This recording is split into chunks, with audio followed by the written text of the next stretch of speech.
and we enjoy some nice nature sounds for a minute. Everything in this forest is trying to eat us. Let me focus on form here. We're a little creaky. Our left knee and left foot are a little bit wonky today. I just woke up and they felt different. It's those old bones. Yesterday was a hard push. We did 7 videos, edited those and got those out and automatically scheduled. So you finally got short form coming again, and I got a new long form series coming out. I edited and posted that. That'll be on Monday next week. Whew, I'm already tired. It's like, it's not hot. It's definitely not cool right now. But it's muggy. The air feels thick. It's like breathing water. So Japan has a weather phenomenon called mushiatsui, which is dreadful. It just means like, it is a word for hot and humid. They combine it into one. It's not hot, it's not humid, it's hot humid.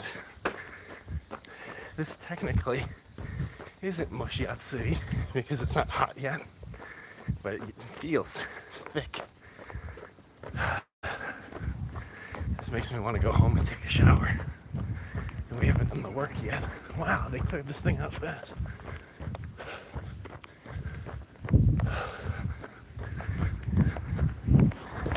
It is one of the marvelous things about Japan.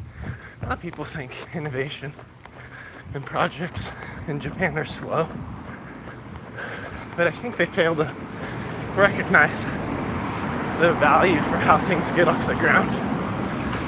Like, I've noticed the initial start of certain things can be a bit slower in Japan because there's more nuanced alignment necessary to get something rolling.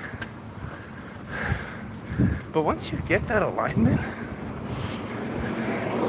like, things just go. Like, the execution is amazing.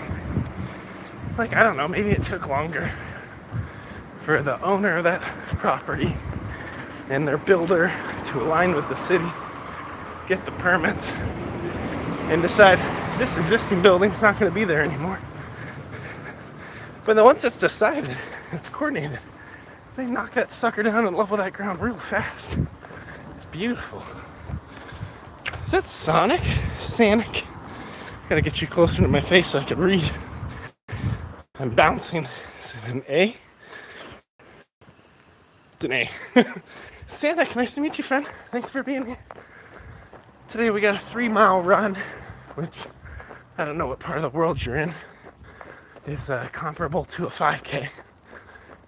Wednesdays are my recovery days. So Mondays we do long runs. So I did 6 miles, which is about a 10K. And then Tuesdays I lift. Wednesdays I recover. Thursdays I lift. Fridays we do interval training, which is trash. It's called a fartlek. I hate those. They're so bad. And I make them as awful as physically possible. Saturdays we lift, and then Sunday I foam roll, stretch, and then I do like 30 minutes of Beat Saber because it helps me reflect and put the pieces together in my life. Nice to meet you. Yoroshiku onegaishimasu. It's nice to meet you too. Welcome to Tokyo. Sachin Kumar. Hello, guys. Hello, app. How's it going? How you doing? What part of the world is everybody in this morning? And thanks for the like. Whoever liked it, it helps people find these lives. did you move to Tokyo? Yes. So I'm originally, well, depending on your origin story, I'm originally from either Cincinnati, Chicago, or Sacramento, depending on how far you go back. You're in the Netherlands? That's awesome. I've actually been talking with startups out there. There's a lot going on in there, in Finland. That's so cool.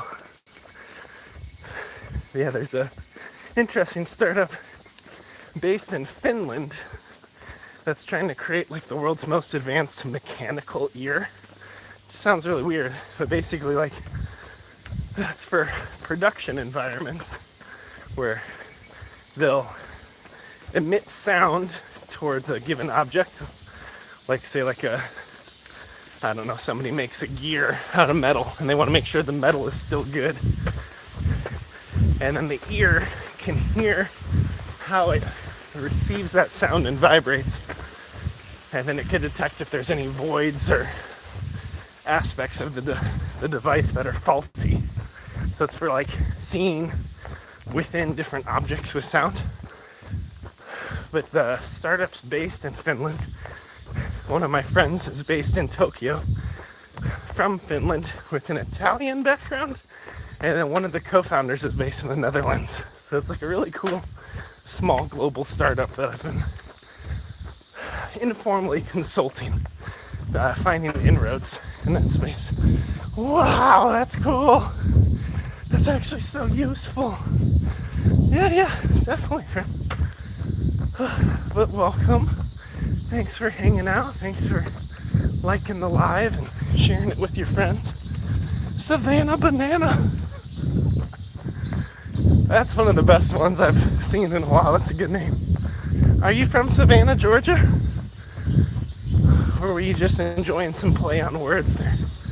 But welcome to today's run. For anyone who's new here, welcome to the frenzy of my world as I learn how to raise 4 kids in Tokyo. My family relocated 12 times over the course of 1 year in order to move to Japan. This was during like peak COVID. It's a long story. I gave a TED talk about it, which is on my profile. And then I recently exited my job that brought us out here, which was Johnson & Johnson. So we moved a 13th time in order to stay in Tokyo and build a life here. So lots of transitions with 3 to 4 kids. Like, it's been a wild journey. You just like the team. Savannah Banana, nice. Oh, is that funny baseball team? I'm trying to remember.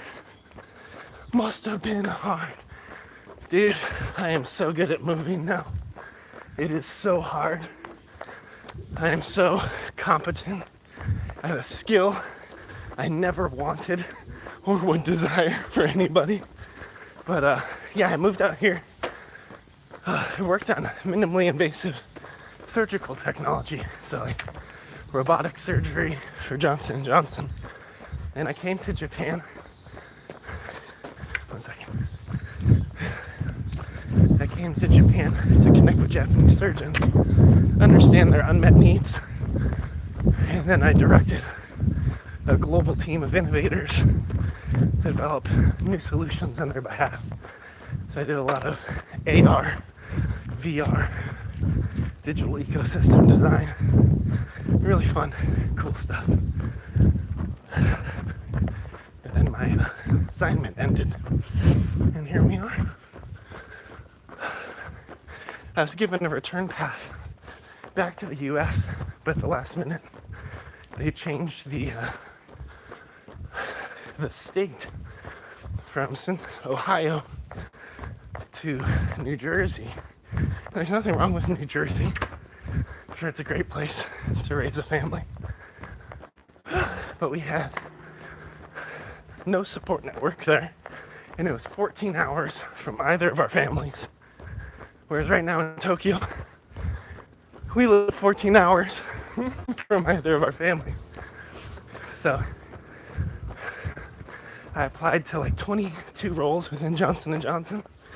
I got through 5 interviews in a director of business development role. And then I had to put in a contingent resignation where if I didn't get that job, I would exit based on relocation lead times and when my assignment was supposed to end. But, you know, we're a full month out of J&J, and I still get to run along the same river, and that's pretty cool. Right now I'm focusing on full-time content creation and consulting to help engineers, global leaders, and entrepreneurs find their way. So I'm kind of doing my own venture. We'll see how it works out. But if that's interesting, feel free to subscribe and click your little bell thing. You'll either catch me on a run or catch a video. Practice makes perfect. I don't want any more practice moving. I'm at mastery, okay? Like, let's pretend for a minute that things go really bad with like Japan and North Korea. Short-term ballistic missiles start popping off and actually making contact. I could get my family out of Tokyo in 3 hours. Well, assuming I could buy a plane ticket. Maybe I could charter a ferry. But worst case, I could get to rural Japan pretty quick. Like, we have our exit plan. Now that said, if it's nuclear war, like, we live in the heart of Tokyo. Ain't nobody going nowhere. We're all dead. And I think that's very low probability, but we'll see. What are you recovering from? Life? All the moves? No. Wednesdays I recover from the long runs on Monday. So Monday I push mileage. 1 second.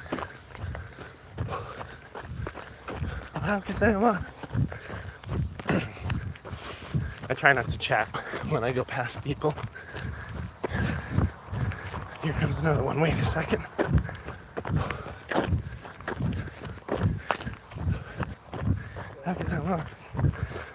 So like Monday, we go pretty hard from a distance perspective. So I'm training up for the Tokyo Legacy Half Marathon. So eventually I'll start stacking 8, 9, 10 miles, which is brutal. So start pushing up towards like, I don't know, 13 to 17 kilometers. So the goal of Wednesday is to kind of like just get out on my legs, do something light and easy. Easy being a relative term. I still don't enjoy running. It doesn't come easy. I'm 300 pounds, I'm a big guy. But here we are, plunking along. Maxed out your moving skills. Yeah, on the skill tree, right? Finally, I've used all my little skill points, redeemed them all to max out the moving tree. And I'm deficient in all sorts of other fun, creative ways. But Savannah Banana and Sanic, thanks for hanging out, friends. Appreciate you. The chatter, it's very helpful. It keeps me plunking along, gets me out of my perspective a little bit. Today I'm thinking I'm going to do a slightly farther recovery. Oh, do I want to go that far? I don't know, I'm feeling kind of fresh. Just keep up that grind every day, dude.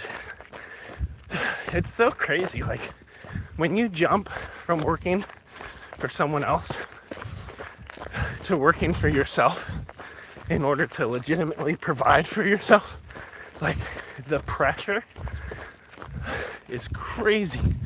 Like in a perfect world, I would have had things going on the side that were legitimately financially viable as I exited Johnson & Johnson. And I'd kind of laid out that path, but I wasn't able to get it to lift off before J&J kind of forced my hand with transition timing. So it's like, I gotta make this crap work, but I also, like, I need to rest, or I won't be effective at anything. So there's some really weird, say idiosyncrasies. There's some weird tension there of like, you have fear of fire, fear of failure, and you have that fire lit behind you. But I don't know, fighting for survival, some would argue it's the best motivator. I don't know. Like, let's play out a scenario. Let's say I'm trying to connect with someone from a global recruiting company in Japan because I think they have a problem I can solve. It would be financially viable for both of us. You know, and I want to connect, understand their problem a little bit more, craft a proposal, build a relationship, present the offer, and start working for them. If I'm purely driven by, oh my God, I need to feed my family, I need this deal, I need this one to go through. Like, when I show up to lunch for an intro, if you're sitting on that fear of failure cliff with someone while you're just trying to genuinely meet them and get to know them, you're gonna start to force a fit that isn't there. You're gonna build a bad reputation. You're not gonna be at ease. If you're desperate, you also immediately lose leverage in any of those conversations. And leverage is important. If you can make your clients pursue you a little bit based on where they perceive that you could bring value, you could charge a different rate that's more balanced for both parties. But if you're doing 100% of the pursuit 100% of the time, it's harder to do well. Now in the beginning, you have to hustle. There's definitely going to be elements of that. But if rather than being motivated purely by the fear of failure, you find like a deeper ikigai or purpose or reason for being, where you genuinely feel fulfilled on what you're trying to accomplish on behalf of that client, and you genuinely want the best outcomes for them, or you respect them enough to be able to tell them when you're not the right fit, you're going to do better in two ways.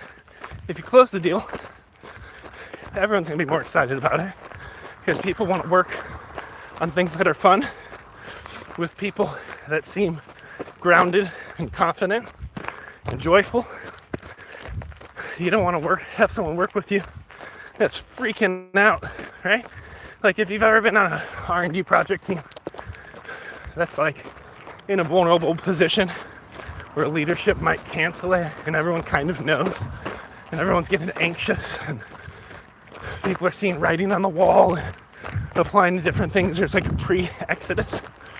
Nobody wants to work in that space. And then the results start to fall into a self-fulfilling prophecy, right? It's the same if you're only motivated by fear of failure. It's toxic. So, while I have plenty of motivations of things not working and us getting deported from Japan or financial ruin or not being able to keep our kids in international school in Tokyo since our exit,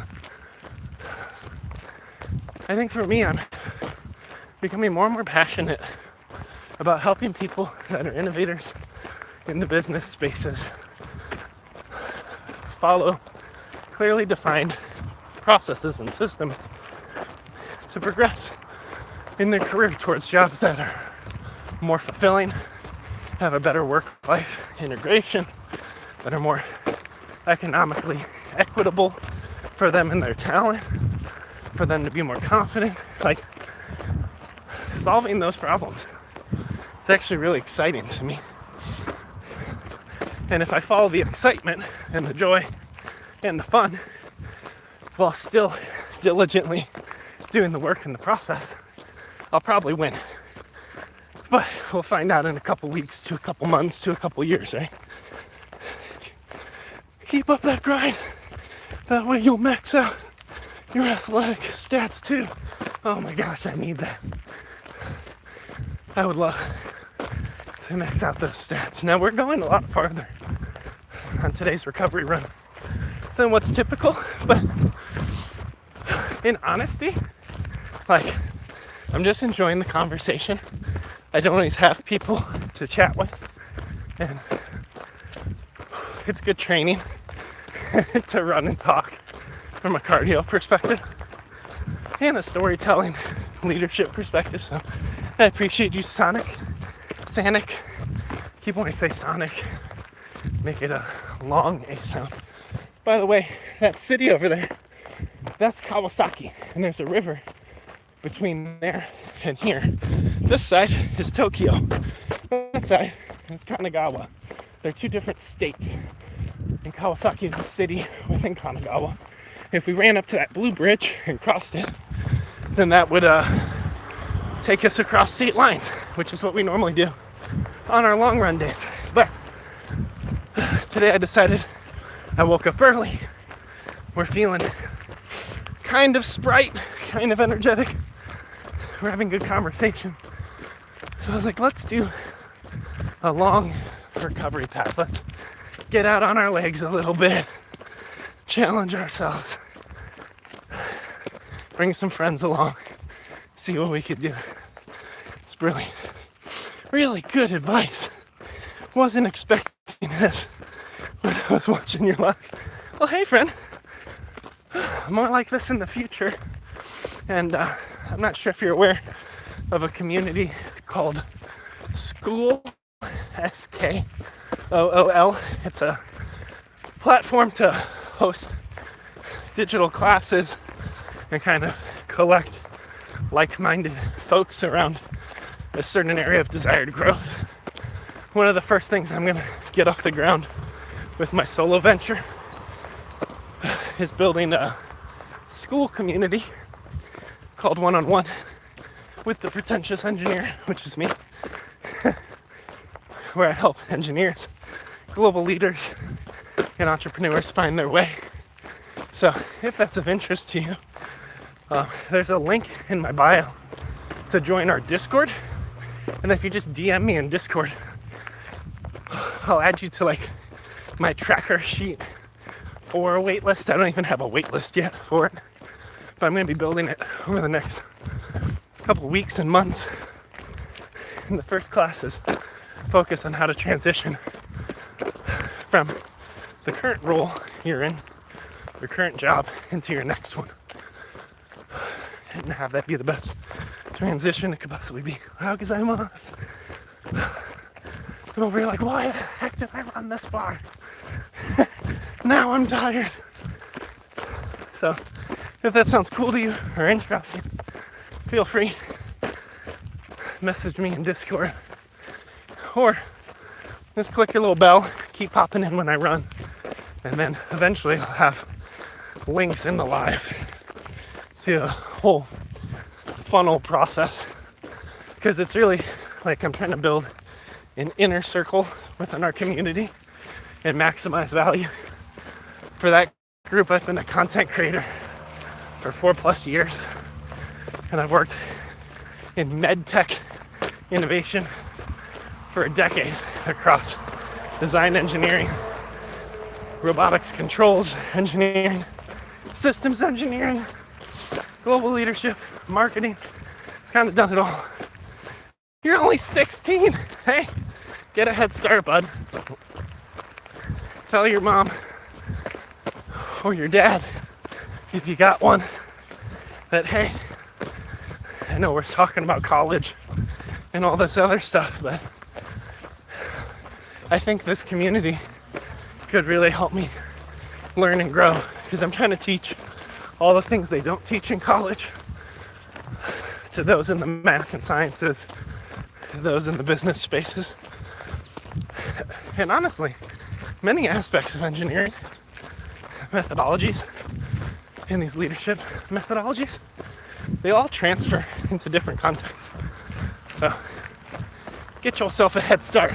But from a price point perspective, you might need to pick up a part-time job, get to work, but rather than buying, your Netflix subscription and McDonald's every other week,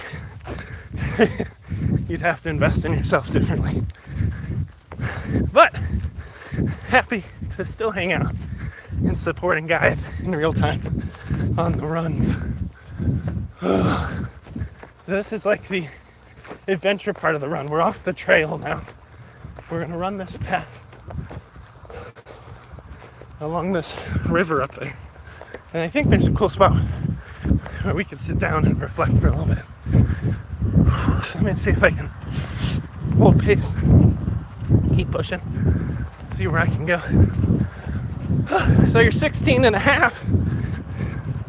Oh, just 16. I gave you a little bit of a perk there. So you're 16, so what do you want to be when you grow up? By the way, friend, this community, I'm committed to it always being at least half wholesome. I can't control what people do and say when they enter our lives, but I always try to make it accessible. So family friendly all the way, kinda. Oh my god, I'm gonna die. Trucking along, singing our song, running till the day is done. This is supposed to be a recovery. I have no clue yet. Do you have a process for finding a clue? Like, let's just pretend. All right, let's go into like crazy scenarios. Because you're based in Netherlands, if I recall. I think so, unless I flipped you with Savannah Banana. So you're in the Netherlands. Well, it's, incredibly remote possibility. Let's say that the Netherlands breaks out into some kind of war. Your family dies. And today you need to provide for yourself. All support network gone overnight, right? And for some reason, this is a very strange situation, but let's pretend that all academic situations in the economy is the same, which definitely wouldn't happen. I'm trying to find like a cool exit point. Yeah, we're going super extreme, right? But congratulations, Sonic, you're now a grown-up in a war-torn but economically solid world.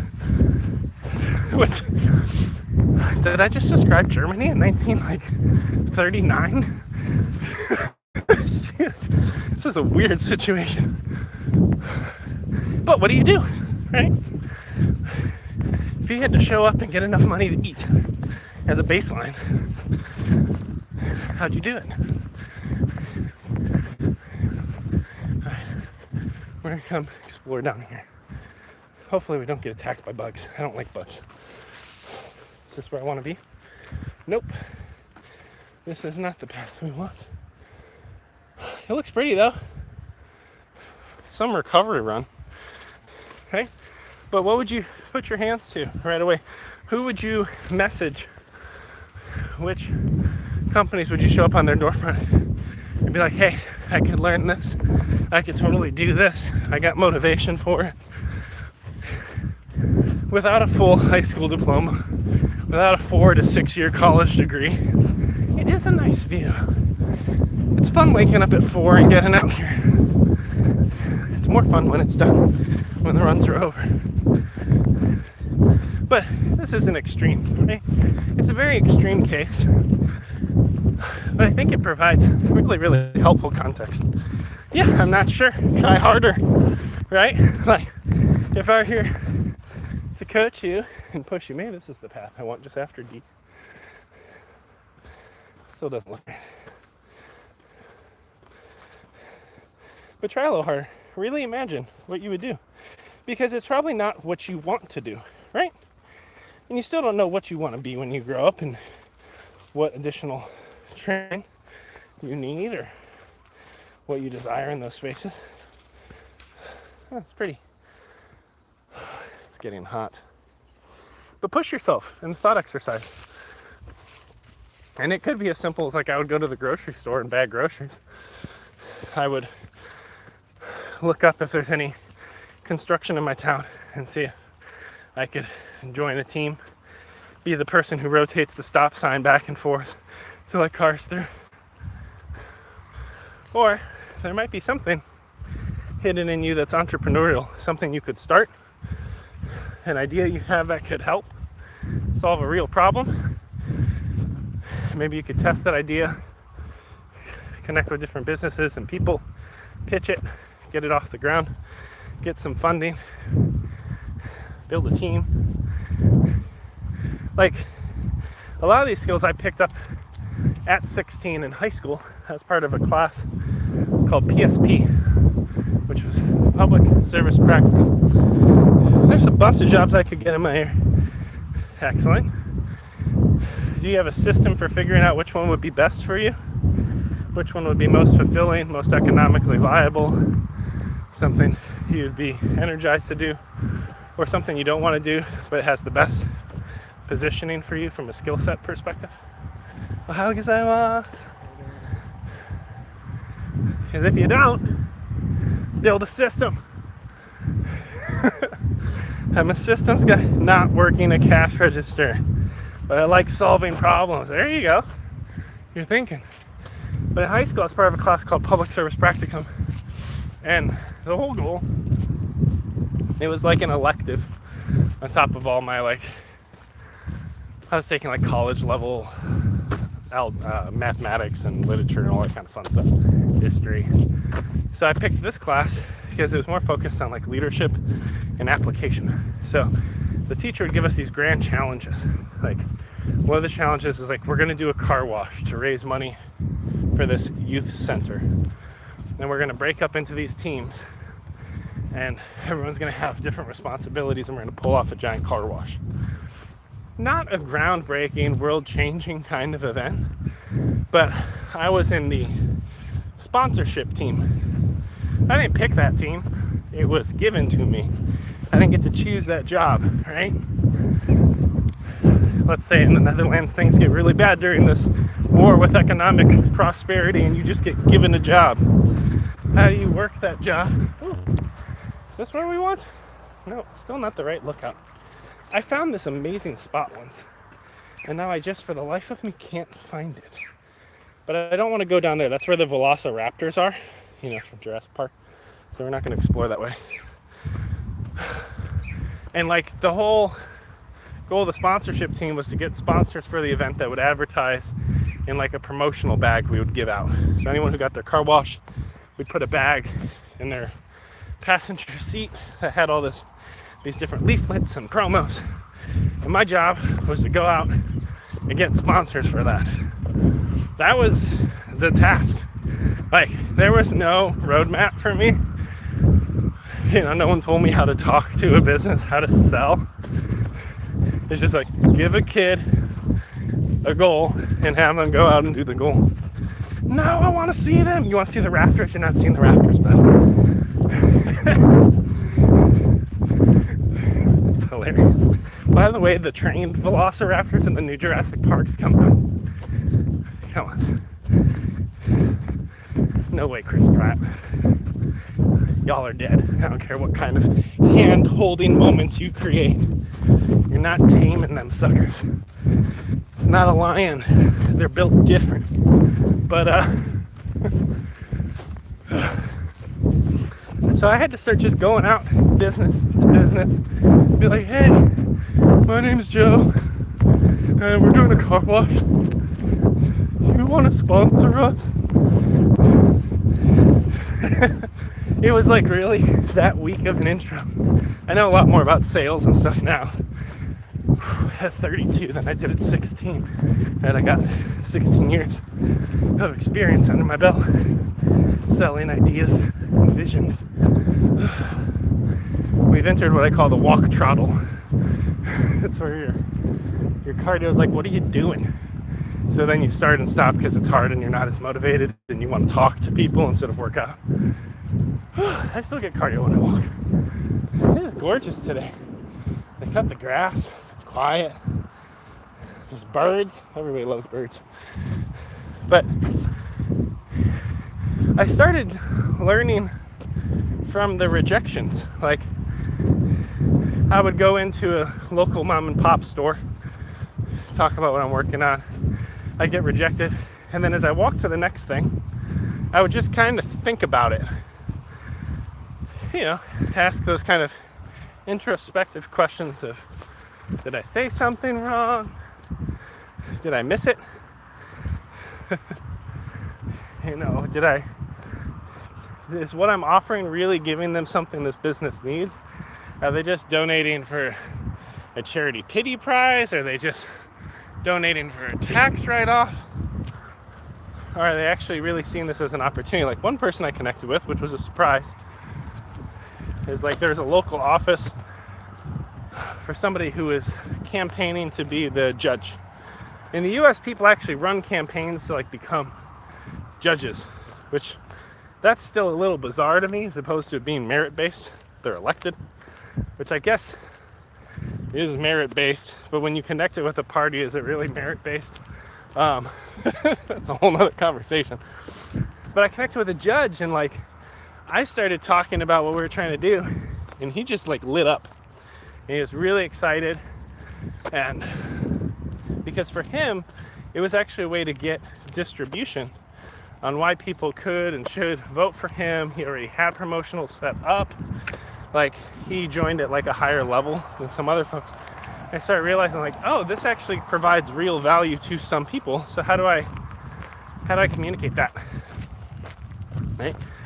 Well, fast forward like 12 years, I'm working for Johnson & Johnson on surgical robotics, VR and AR technology, and I'm pitching to VPs and company group chairmen, which are basically like the people that run entire companies, like presidents kind of, they're above VPs. Like what the problem is that we're facing in surgical innovation. So the current state, what my desired future state is, the pathway to build it, what we've already built.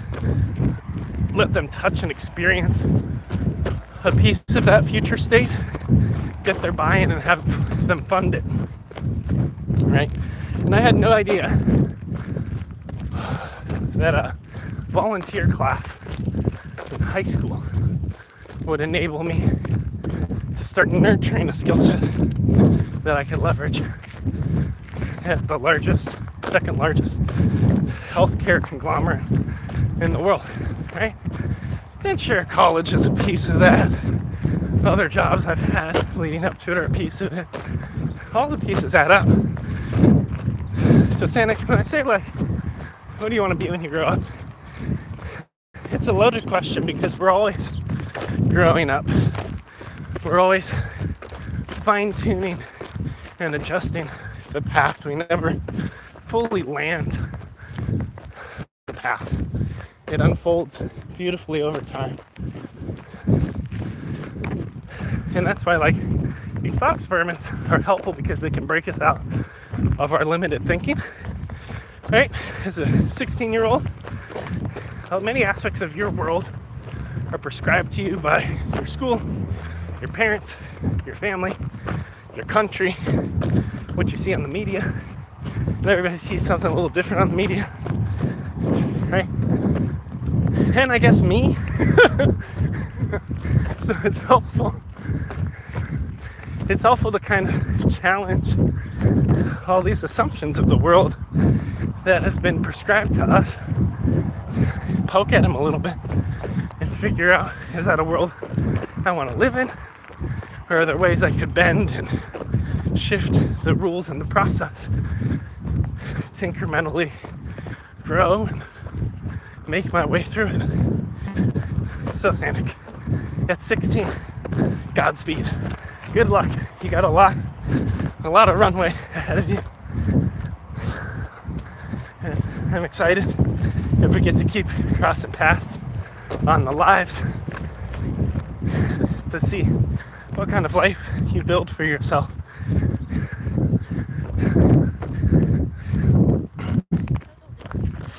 Oh, the cardio. Cardio's real today. Me tricking myself into a 4-mile recovery is kind of dumb. I don't know, it's a beautiful morning. It's not as hot. Good conversations. My body is not necessarily broken. So, great platform to start with, right? And just go from there.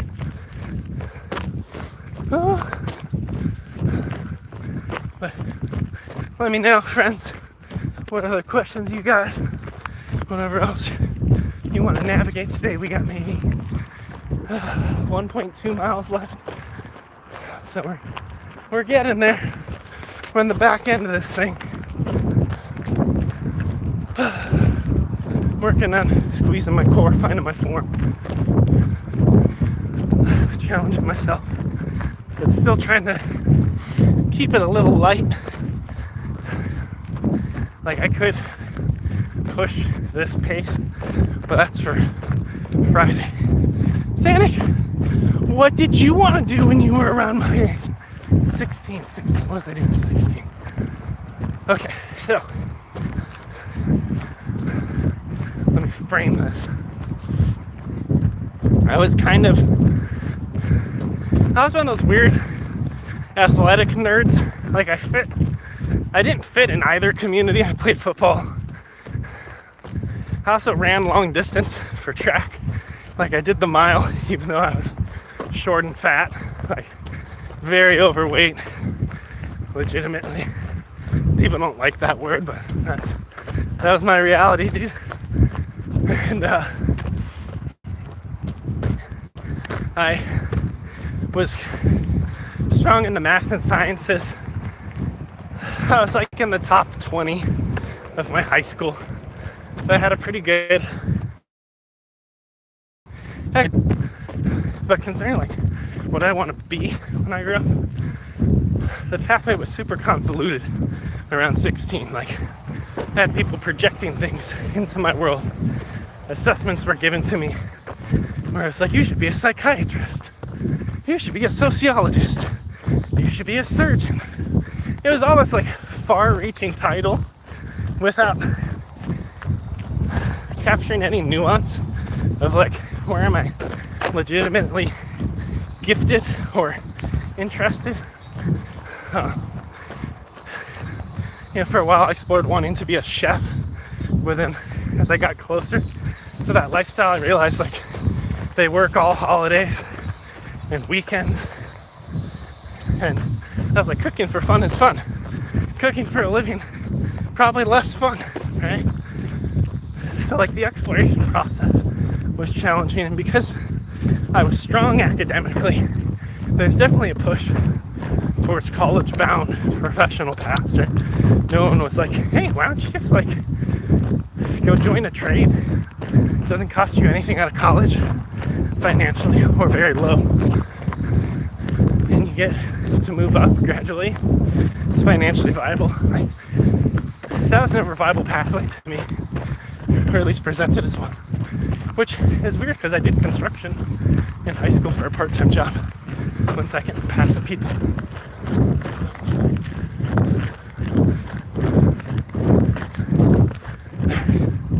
So like,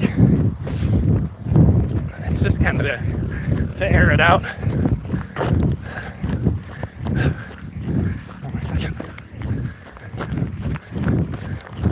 getting crowded. People are floating out to work out. Now it's nice.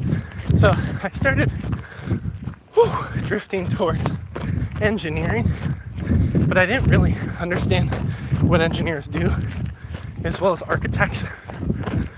You know, like being on the math and science path, people are like, go be an engineer.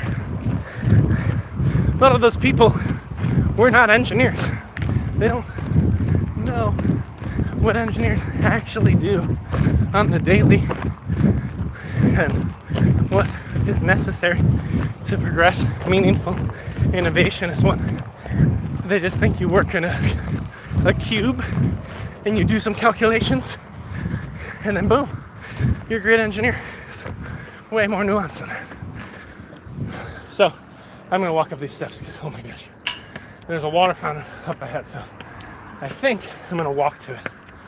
The goal today is recovery. For some reason, I pushed a little harder. Maybe I got impatient with progress. I don't really know, but it's not a bad thing. It's just not the normal rhythm of a Wednesday. So Santa, thanks for making me better. Unless I'm too sore tomorrow, then you should have told me to stop. Welcome to Tokyo. Enjoy your nice Japanese houses while I breathe and get to a water fountain, which is kind of down this way and past a river.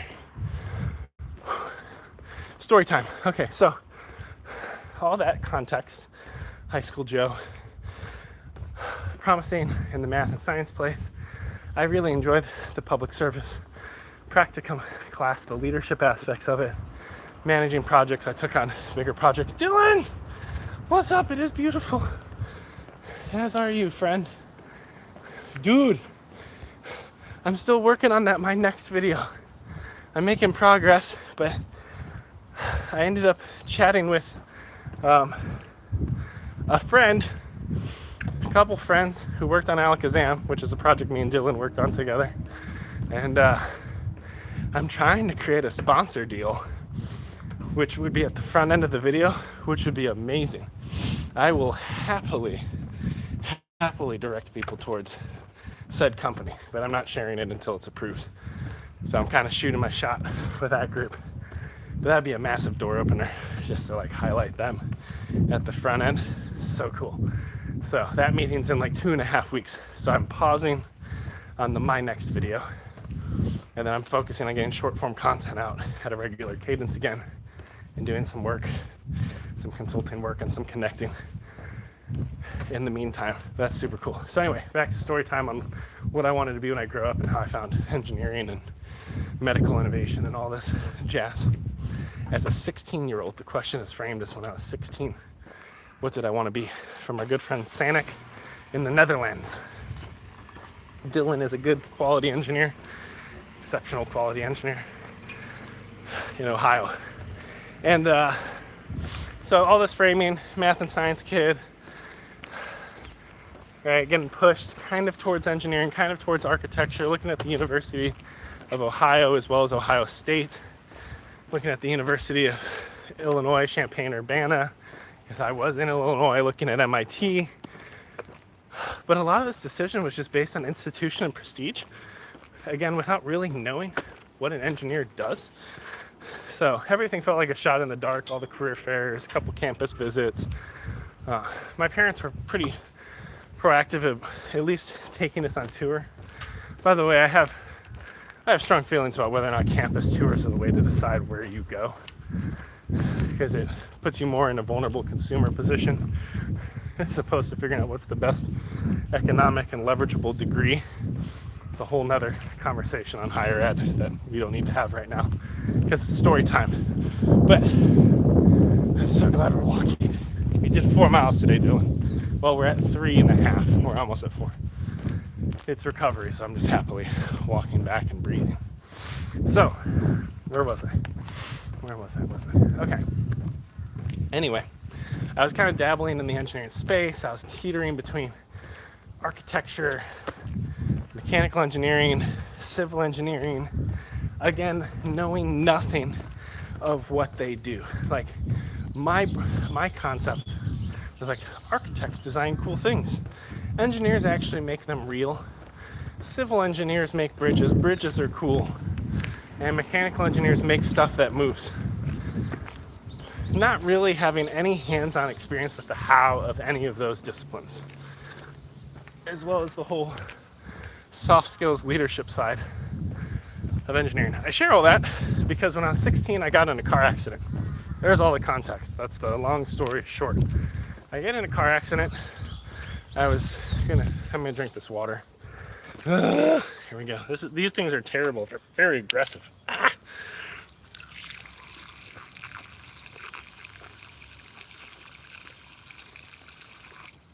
It's warm. Disgusting. And the water pressure is always higher in Japan. They just don't care about it from a sustainability perspective, or at least it doesn't seem that way. They just let that water flow. But based on the terrain, there's an abundance of mountains and rivers. And from a cultural perspective, and like Shintoism, like cleansing oneself as you approach a sacred space is a value. So they just let it run. It's great, especially if you get out to coastal towns. The water pressure is crazy. Like borderline injures you getting in the shower. All right. Whereas being in the middle of the U.S., it's a little bit different. You wanted to do architecture, awesome. The Ohio State had a really interesting degree program I heard about at like a campus visit dinner thing, which I didn't realize like those events are set up to sell youth into loans they can't afford and into college experiences that don't necessarily make sense. Again, thoughts on higher ed later, all right? I'm still a product of higher ed, but I'm still paying for it 10 years later. Wow, it sucks. Maybe not forever. So anyway, I get in a car accident, and I was listening to a song by Modest Mouse called DadBod, which, if you've ever heard it, go find it and hear it. It's amazing. Heck, play it in the background with your Alexa. Alexa, play DadBod by Modest Mouse. All right, while you hear this story, because by the time I get to the punchline is when I get in the accident. And in those days, my car had a CD player. To date myself, you're 16, so I don't know if you know what a CD is, but it used to be this magical disc that held information at a lower density than like the Blu-rays you're used to put it into your PS4. So you could get 16 songs on it. It was amazing. Before Steve Jobs put 1,000 songs in your pocket. And sore. This just turned into a good hour-long workout. This is awesome. I was planning on just doing a little thing, but this is good. Clearing up my headspace. And Ohio State has a great architectural engineering program. That was the punchline I was trying to get to before I got lost. So if you are interested in college and you're interested in taking architectural principles and directly applying them into engineering applications or vice versa, it's worth a look, because I definitely considered it heavily before the car accident. But in the car accident, I tried to change my CD. So I was driving up, the light was green, I was going at about 50 miles an hour, so I was at like 80 kilometers per hour or something. And then I attempted to change the CD in the middle of the DadBod song. I looked up, the light was green, I looked down to change the CD. Without changing the CD, I glanced back up, the light was red, there was a beautiful yellow Audi in the middle of the intersection, and I T-boned it at 40 miles an hour. Hit it on the back rear tire. The tire was under the car. My front end was totaled. My life was over because I had spent everything I had to buy my crappy 1994 Honda Accord LX coupe. Ooh, story time got interesting, right? I had liability insurance. I don't know how insurance works in the Netherlands. Liability means that it's the cheapest insurance you could afford as a young person. It's still expensive if you're young because your risk of accidents is high, as I have demonstrated. And it basically means that in the event of an accident, your insurance will pay the other person if it's your fault and pay you nothing, which means you're screwed. So anyway, I had a friend from church. Well, before that, I was so scared at the accident. I called up my mom because she's geographically closer than the police, and the driver came out of his car and was going to kill me. Like, it was such a beautiful new car. I don't know when he rolled off the lot with it, but I just ruined that guy's week. And as soon as you buy a new car, it depreciates in value almost instantly, unless you get gap insurance, which is expensive. So like, dumb 16-year-old me brought economic hardship on myself and a stranger based on lack of experience. How does this connect to engineering? Well, thank you for asking. I actually hate leading questions in a presentation. I think they're terrible. Just say what you want to say. 1 second, we got Oji-san, Grandpa. You take a left turn, we're fine. So, I totaled my car. A friend from church that I had done construction with, he owned like a construction firm. He comes over with a tow truck, because his truck was actually a tow truck, drags my car to my house, eventually his house, and like, we realized the thing still runs. Like, when I turn it on, it'll turn on. It doesn't work, and like radiator fluid spews all over the place, but like there's still the semblance of a vehicle behind the front end. So I end up picking up a part-time job at my neighbor's house, and I paint the inside of her entire house for like $15 an hour, which I don't know what that is in Netherlandic coin or whatever you use. Are you in euro? You're probably in euro. I don't know, it's like €8 an hour. Probably an illegal wage now based on inflation. But I paint, save up a whole bunch of money. I call up a junkyard and I purchase the front end and a hood of a junked car that got hit so hard from the back end that it was totaled, but the front was fine. So if you liked, most car accidents, not all, typically happen like where the front of your car gets wrecked or you get T-boned. So it's hard to get hit hard enough from the back to total a vehicle with the front end being completely intact. Minimum wage is €4. Oh wow, it seems kind of low. It's like 8. Interesting. Well, I made more than minimum wage in the Netherlands. And so they like use this saw and they just cut the whole front of the car off in the hood. I rent a truck for like $100, pick it up, and then I bring it to this construction friend from church's house, and he hands me a welder and says good luck. So like over the course of 100+ hours over a few weeks, I take apart all the ripped up pieces of metal off the front of my car, disassemble the new front end, and reassemble it piece by piece with no roadmap. Like, I knew nothing about cars. I'm not a savant at cars. And the radiator is where I had the epiphany of what I want to be when I grow up. See, we found the story. I did the long version today because it's a long walk, and we're at 58 minutes, so I have to stretch it another minute and a half in order to get that 60-minute workout vanity metric to make up all those tater tots I ate last night. So it's not how food works, by the way.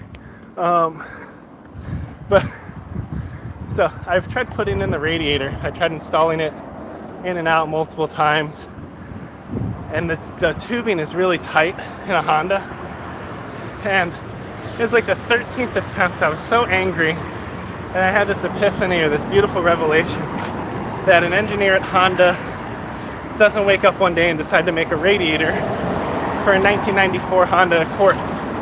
Rather, they look at all the innovations that have come behind them, all the prior years' radiators.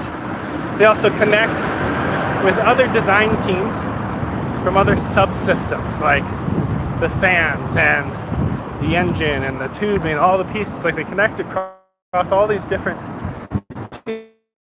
how they integrate, and then they design within the confines of those boundaries.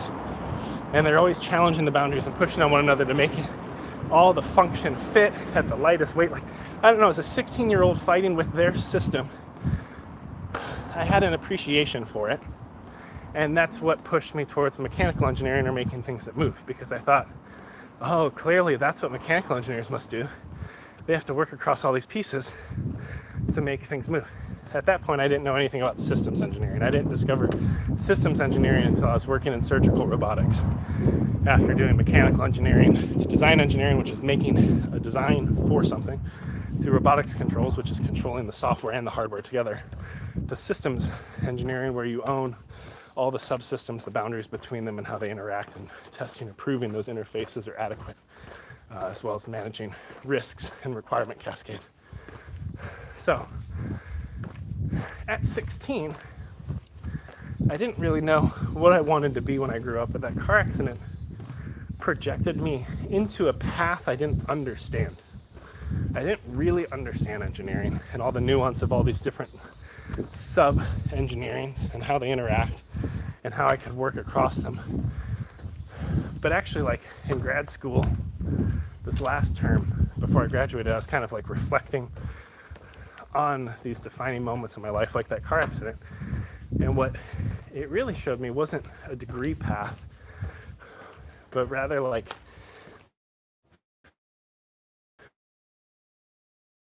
or renew. Sorry, I seek things that are broken or inefficient.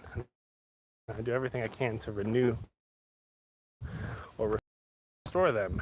And the other things I learned from that is like I'm very collaborative.